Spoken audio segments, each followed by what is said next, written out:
February 2024. Dubai, the city of golden skyscrapers and impossible promises. It was here that Samir Hoffman, a 45-year-old German businessman, believed he had found the love of his life. Yasmin was 22, with hair as black as the desert night and a smile that promised new beginnings. She was Moroccan from Casablanca and had arrived in Dubai just 8 months earlier, working as a sales assistant in a luxury store at the Dubai Mall. What Samir didn't know, what no one could have imagined, was that the woman he had just married kept secrets capable of destroying much more than a marriage.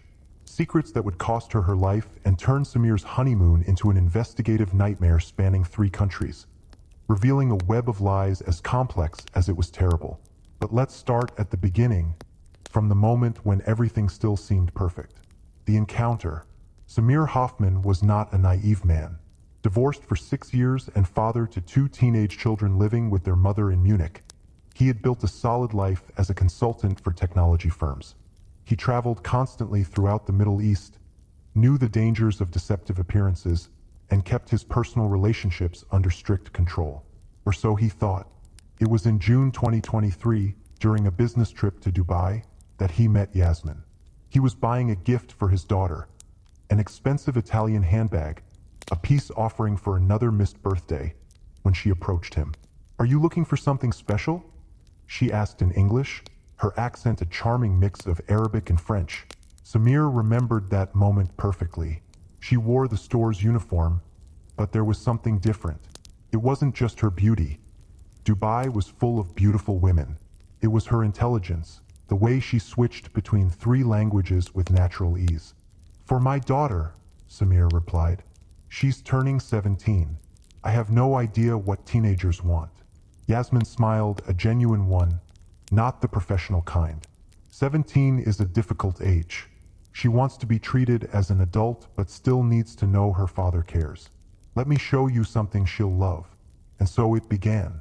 Samir returned to the store 3 days later, then a week later, always with an excuse. Yasmin was always there, always kind. It took 4 visits before he asked her for coffee. To his surprise, she accepted immediately. "I was waiting for you to ask," she said, disarming him completely. "I thought it would never happen." Yasmin's story. Over coffee overlooking the Burj Khalifa, Yasmin told her story, or the version she wanted Samir to know. She had grown up in Casablanca in a traditional family. A strict father, a submissive mother, for older brothers who controlled her life. At 18, she was studying economics, dreaming of freedom. "My family wanted me to marry a cousin," she explained, her eyes darkening. "A man of 40 with 2 wives. I knew it would be a prison. So at 20, she ran away, securing a work visa for the UAE. My mother no longer speaks to me. My brothers consider me dead. But it was better than living a lie." Samir felt an immediate connection. He too knew about breaking with expectations. "Sometimes," he said, taking her hand, "the right choice means losing people we love." Yasmin squeezed his hand back. "You understand," she whispered. "Most people don't." The perfect romance. The following months were a dream.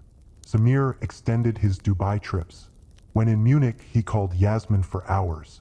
She was intelligent, independent, and passionate about her dream to study fashion design. "But first, I need to save money," she explained. "I live with 3 girls in Dara. I save every dirham." She never asked him for anything, even insisting on splitting bills. "I don't want you to think I'm with you for money," she said one night. "I want to build something real." This convinced Samir she was different. 6 months after they met, he proposed at Atmosphere, on the 122nd floor of the Burj Khalifa. As the city sparkled below, he knelt. Yasmin cried, deep sobs shaking her body. "Yes," she managed. "You saved me, Samir." He embraced her, feeling like the luckiest man alive. How could he know those were tears of guilt? That "you saved me" held a far darker meaning. The signs he ignored. In hindsight, Samir recognized the warnings he'd ignored. Yasmin always kept her phone face down, deleting messages instantly. "Just spam," she'd say. Her work schedules were inconsistent. Sometimes she wasn't where she said she'd be. There were mysterious trips to Morocco for a sick mother or a brother's accident, but no details or photos. He ignored it all because she was perfect in every other way. The sex was incredible. She said, "I love you," with a conviction that melted his doubts. At 45, divorced and lonely, he was afraid to question his second chance. "Love makes us blind," he later told the police. "I didn't miss the signs. I chose not to see them." The wedding.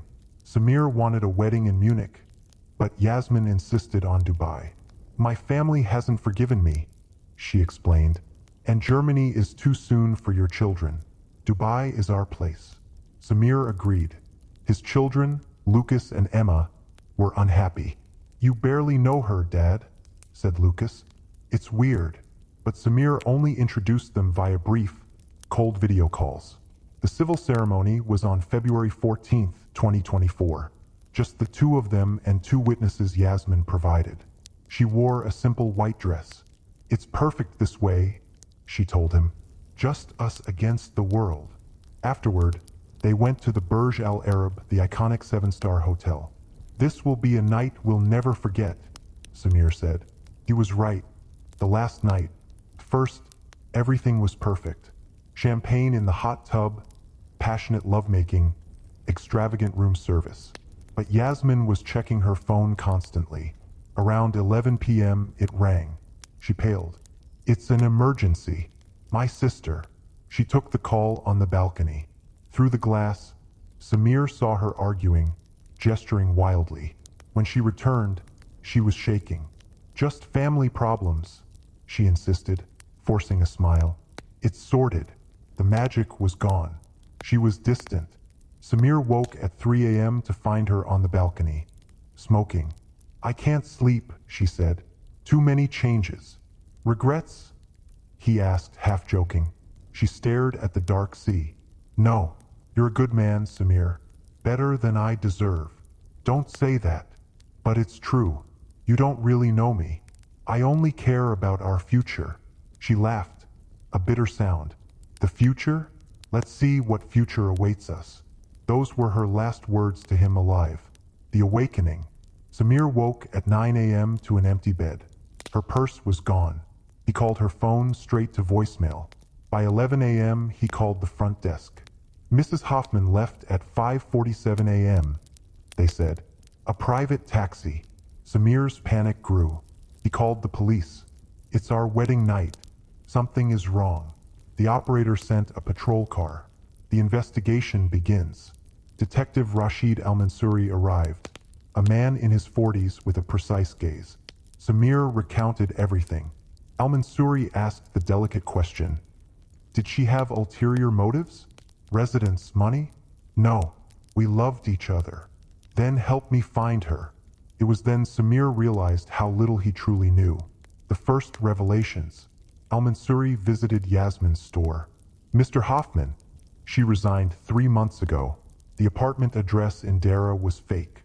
"And there's more," the detective said, showing his tablet. "Yasmin is not her real name." He displayed scanned documents. The same woman under different names, Amina Khalil, Yasmin Bernousi, Layla Mansour, with different ages on legitimate passports. Why would she need 3 identities? The secret apartment. Police tracked her to a real apartment in Bur Dubai.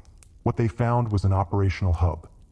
Multiple laptops, phones, credit cards with different names, and a corkboard with photos of men. Samir saw his own photo with a note. Samir Hoffman, 45, tech consultant, net worth 3 million. Vulnerable, lonely, priority target. He felt nauseous. "I was just a target."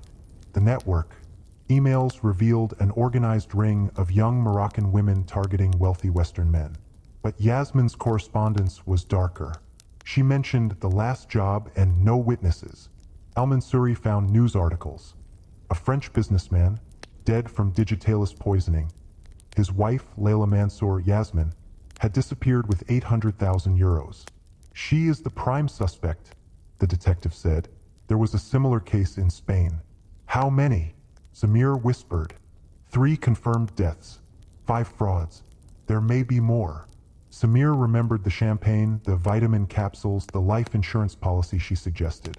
Detective, he said, trembling. I should be dead, shouldn't I? Al-Mansuri's silence was answer enough. The terrible question. Why did she run? The answer came from a call to one of her phones. A male voice in Arabic. The translator listened.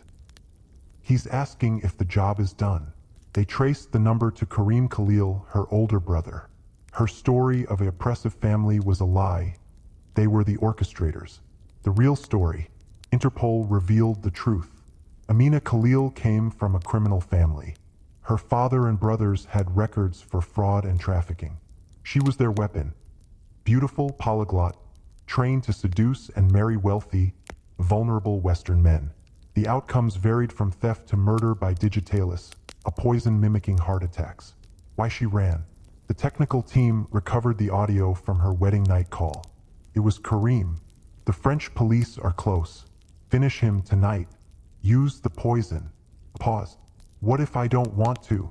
Yasmin's voice was scared. He's kind. Karim laughed cruelly. Finish it or I'll come do it myself. The call ended. Samir listened, stunned. She was considering not killing me. It was self-preservation, not care, Al-Mansuri countered. But Samir saw a glimmer of something else. Airport cameras showed she flew to Casablanca. The police found her brother's apartment empty, with signs of a struggle and blood. Then, a breakthrough, a surveillance photo from a Casablanca hospital. A woman covered in blood. Amina was alive in police custody. Confessions. Against advice, Samir flew to Casablanca. He was allowed to see her in a hospital detention cell. She was handcuffed to a table, pale and injured. You shouldn't have come, she whispered. Why didn't you kill me? Because I couldn't, she cried. You were kind, really kind. I started to wish my lies were true. She explained her brother's ultimatum. Kill Samir or he would. I ran to protect us both. I thought if I disappeared, you'd be safe. But Karim found her in Casablanca. We fought. He had a knife. Did you kill him? Self-defense. He said he'd kill you to clean up the mess. Samir's voice turned cold. And the other men? Dubois? Marquez? She lowered her head. I did what I was told. I was a monster, raised to be a monster. Were? Or are you still? I only know that when I looked at you, I couldn't do it. For the first time, I couldn't. Samir wanted to believe her, but the ghosts of other men haunted him. What will happen to you? Prison. Probably life. He stood to leave. Samir, she called. I'm sorry. You deserved better. He stopped at the door. Yes, I did. And he left. Epilogue. Amina Khalil was sentenced to 25 years in Morocco for her brother's death, plus life sentences from France and Spain. Samir watched the verdict from Munich. In her eyes, he saw not remorse, but relief. Back home, he underwent therapy. His children were initially furious, but understanding grew. He wasn't stupid. He was human, and she was a professional. Months later, he received a letter from her. I don't deserve forgiveness, she wrote, but you showed me who I could have been. It wasn't all a lie. That truth saved me from becoming completely monstrous. Thank you. Live well. Love again. Just be more careful. A. Samir burned the letter. By December, at a Munich Christmas market with his children, he felt a flicker of lightness. A woman asked him for coffee. He saw the fear in his children's eyes. Thank you, he smiled. But I'm not ready yet. After she left, his daughter asked, Are you going to be okay, Dad? He looked at his children, at the life he had almost lost. Yes, he said. Eventually, I'll be okay. And for the first time, he believed it. In her Casablanca prison cell, Amina taught languages to other inmates. It wasn't redemption, but it was a piece of humanity regained. At night, she thought of Samir, the man she almost killed, the man who saw a person, not a tool. She wondered if meeting him earlier would have changed anything. She would never know. Some questions have no answers, only consequences.